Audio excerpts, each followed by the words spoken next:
Hello दोस्तों, आज के इस वीडियो में मैं आप लोगों को 9 क्लास में प्रश्नावली 1.1 का प्रथम क्वेश्चन बता रहा हूं, जिसमें आपका पहला क्वेश्चन जो है कहता है क्या शून्य एक परिमेय संख्या है, क्या इसे आप p बटा q के रूप में लिख सकते हैं, जहां p और q पूर्णांक है और क्या कहता है कि q इक्वल टू 0। देखिए इसको किस प्रकार से बनाएंगे। सबसे पहली बात आपको यह समझना है कि परिमेय संख्या किसे कहते हैं, ठीक है ना। तो सबसे पहली बात आप ये समझ लीजिए कि परिमेय संख्या जिसे हम पी वाई क्यू के रूप में लिख सकते हैं उसे क्या कहते हैं, परिमेय संख्या कहते हैं। अब यहां पे क्या कर रहा है कि शून्य, तो आप कहिएगा कि हाँ शून्य एक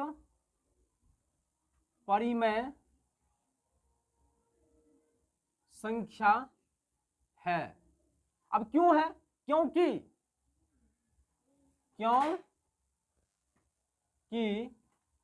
इसे हम पी वाई क्यू के रूप में लिख सकते हैं। नहीं, शून्य परिमेय संख्या है क्योंकि इसे हम पी वाई क्यू के रूप में क्या कर सकते हैं, लिख सकते हैं। जैसे कि समझिए, जैसे कि 0 है, अब 0 के नीचे हम 1 डाल देते हैं तो ये संख्या जो है आपका क्या बन जाता है, पी वाई क्यू के रूप में, यानी कि ऊपर वाला अंश, ऊपर वाला क्या होता है अंश और नीचे वाला क्या हो जाता है हर, यानी पी वाई क्यू के रूप में आ गया। अब समझिए इस बात को, 1 है और ऊपर क्या है, शून्य है। अगर आप शून्य में 1 से भाग दीजिएगा तो आपका क्या होगा, शून्य ही न होगा ना, शून्य ही क्या होगा, शून्य ही न होगा। लेकिन यहाँ पे क्या कह रहा है कि q इक्वल टू 0, यानी q जो आपका है यानी 1 जो है, यानी 1 के जगह पे शून्य नहीं लिखा जाएगा। यानी कहने का मतलब क्या कि 1 है और नीचे आप जो है शून्य अगर दे देते हैं तो ये क्या हो जाएगा, लिखना गलत हो जाएगा, यानी ये आपका परिमेय संख्या नहीं हुआ, ये आपका क्या हो जाएगा, परिमेय संख्या नहीं हुआ। यानी इस प्रकार से आप जो है इसको बना सकते हैं कि हाँ शून्य एक परिमेय संख्या है क्योंकि इसे हम पी बाई क्यू के रूप में लिख सकते हैं। इस प्रकार से आप इसको क्या करिएगा, बनाइएगा। चलिए दूसरा क्वेश्चन अब बताते हैं।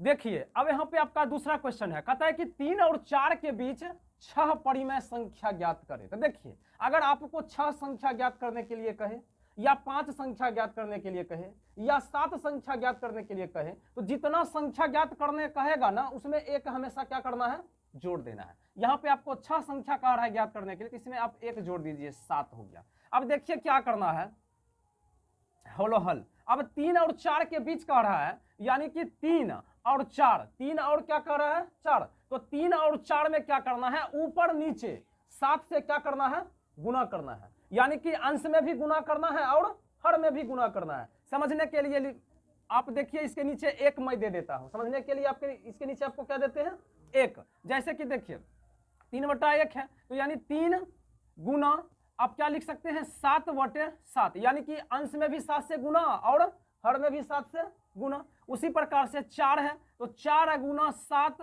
बटे 7। अब मन है तो इसमें 1 दे दीजिए, ये समझने के लिए दिए हैं, आपको देने की कोई जरूरत नहीं है।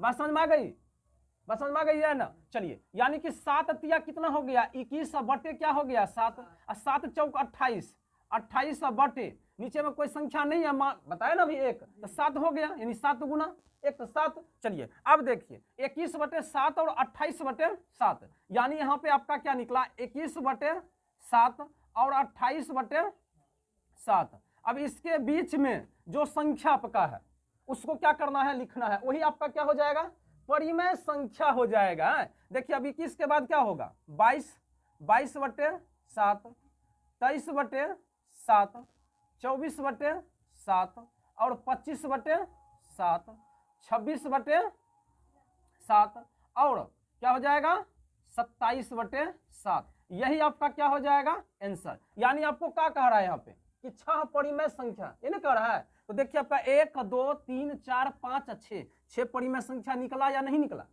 यही आपका क्या हो गया आंसर हो गया। चलिए अब तीसरा नंबर क्वेश्चन देखिए, आपका तीसरा नंबर क्वेश्चन क्या कह रहा है। तीसरा नंबर क्वेश्चन आपका कहता है कि 3/5 और 4/5 के बीच कितना कह रहा है 5 परिमेय संख्या। तो देखिए क्या करना है, 5 में 1 को क्या करना है, जोड़ देना है, कितना हो गया 6। अब देखिए इसको कैसे बनाएंगे, होलो हल। देखिए 3/5 और कितना है 4/5, यानी आपको हम बताए थे कि 3/5, यानी अंश और हर में कितना से गुना करना है 6 से, यानी कि अंश में भी 6 से और हर में भी 6 से, तो 3/5 या गुना 6/6 और 4/5 या गुना 6/6।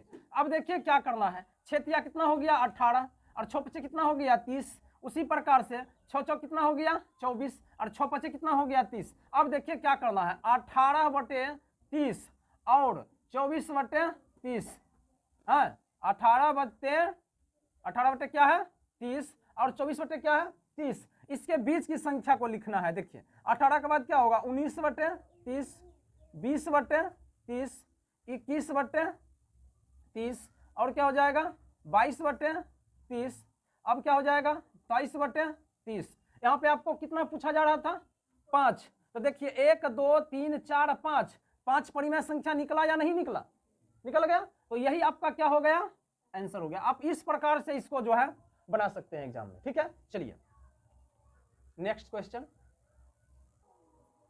देखिए, अब यहां पे आपका 4 नंबर क्वेश्चन क्या कहता है, कहता है कि नीचे दिए गए कथन सत्य है या असत्य, कारण सहित उत्तर दीजिए। क्या कह रहा है कारण सहित उत्तर दीजिए, यानी आपका ये सही है या गलत है, उसको क्या कह रहा है लिखने के लिए कह रहा है, ठीक है। पहला क्वेश्चन देखिए, कहता है पहला क्वेश्चन आपका क्या कहता है समझिए, कहता है कि प्रत्येक प्राकृत संख्या एक पूर्ण संख्या होती है।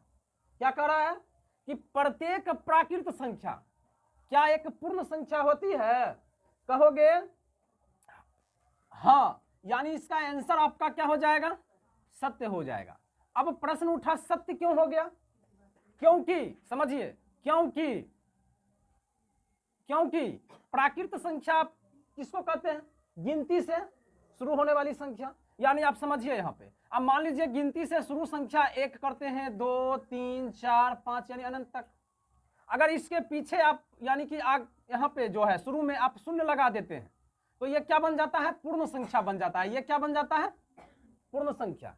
यानी कि आप कह सकते हैं कि प्रत्येक प्राकृत संख्या एक पूर्ण संख्या होती है, क्योंकि प्राकृत संख्या में सिर्फ एक क्या लगा दिया शून्य लगा दिए, तो ये क्या बन गया पूर्ण संख्या। तो इसका आंसर क्या हो जाएगा सत्य, क्या हो जाएगा सत्य, ठीक है। या इसको आप इस प्रकार से भी लिख सकते हैं क्यों कि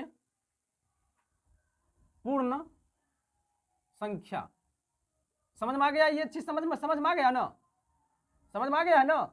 आप लिख सकते हैं यानी प्राकृत संख्या, यानी प्राकृत संख्या हिंदी में यहां लिख देते हैं, यहां पे लिख देते हैं प्राकृत संख्या प्लस क्या हो जाएगा पूर्ण संख्या। यानी कहने का मतलब आपको एग्जांपल के माध्यम से हमने क्या किया बता दिया, यानी कि प्राकृत संख्या में आप जो है शून्य लगा के इसको पूर्ण संख्या बना सकते हैं। दूसरा क्वेश्चन कहता है कि प्रत्येक पूर्णांक एक पूर्ण संख्या है। अब प्रत्येक पूर्णांक आप समझिए इसको क्या कह रहा है कि प्रत्येक पूर्णांक एक पूर्ण संख्या है, तो क्या हो जाएगा ये असत्य, क्या हो जाएगा असत्य, इसका उत्तर क्या हो जाएगा असत्य। अब क्यों इसका उत्तर असत्य होगा, क्योंकि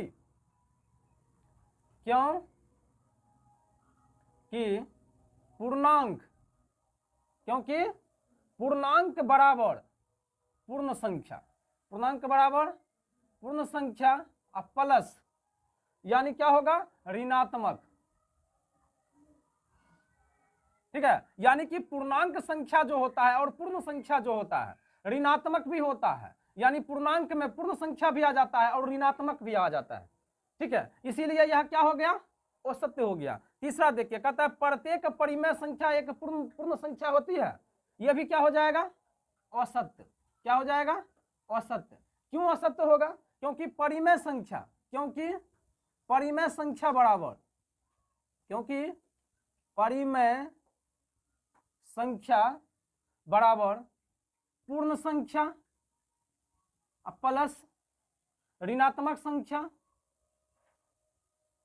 ऋणात्मक संख्या प्लस भिन्न संख्या, यानी इसमें ये तीनों आ जाता है। यहां पे ये रहता कि क्या पूर्ण संख्या एक परिमेय संख्या होती है तो आपका आंसर क्या होता सत्य होता, लेकिन यहाँ पे क्या पूछ दिया कि प्रत्येक परिमेय संख्या एक पूर्ण संख्या होती है, इसीलिए यह क्या हो गया असत्य हो गया। समझ में आ गया। यानी इस प्रकार से आप जो है इसको सत्य और असत्य लिख सकते हैं, बना सकते हैं। इसी प्रकार से अगर आप लोगों को हमारा वीडियो अच्छा लगता है तो आप लोग वीडियो को लाइक करें, सब्सक्राइब करें चैनल को, आगे अपने दोस्तों यारों में शेयर करें।